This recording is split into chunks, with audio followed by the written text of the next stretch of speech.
Every year, North Dakota farmers harvest millions of acres of soybean, but if there's no buyer, where will it all go?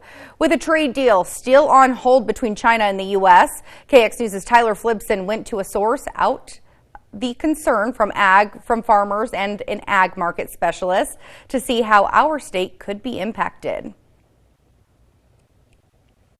I'm here in Minoka, and what you can see behind me here is miles of soybean fields just about ready for harvest, like a lot of our soybean farms in our state.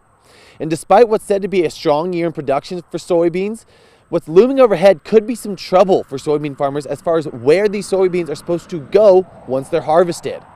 Experts say that China is one of the biggest importers of North Dakotan soybeans in the world.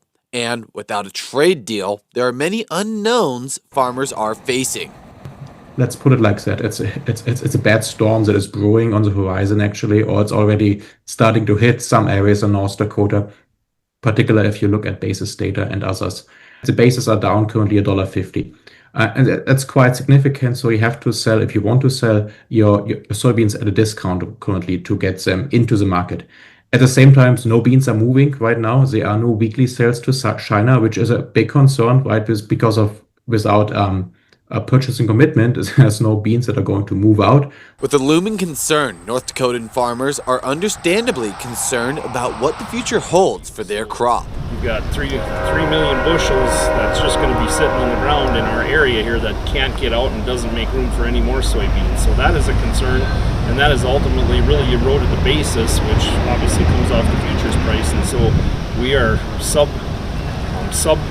price levels that where we're not going to be able to quite break even on our soybeans. Without China importing premium North Dakotan crop, there has been a significant increase in competition from other countries now in soybeans.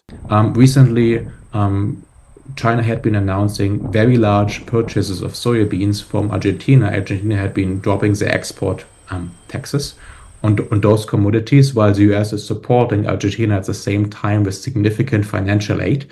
Dr. Steinbach mentioned that China imports about 94% of North Dakotan soybeans just like this one. And with a lot of farmers that have limited storage bin space available and without a trade deal, the question is, what's next and where's this yield supposed to go? We would look at storage. You know, we're going to store some soybeans and we'll sit on them for a while if we have to.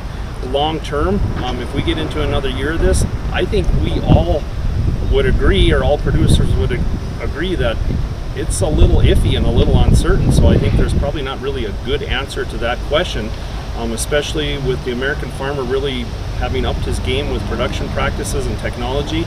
Crops have been good in recent years as a whole in the United States, and so if we continue to build the glut, that's going to be a bigger problem. So I hope it's a one-year deal that we can get worked through. Early mentioned that fellow farmers are bracing for the worst, but hoping a deal is settled as soon as possible. In Minokan, I'm Tyler Flipson, KX News. There is hope that a deal will be worked out between the U.S. and China. But in the meantime, as we previously reported, a Taiwanese delegation announced that Taiwan will buy $10 billion in U.S. produce. This deal includes soybeans, corn, wheat, and beef.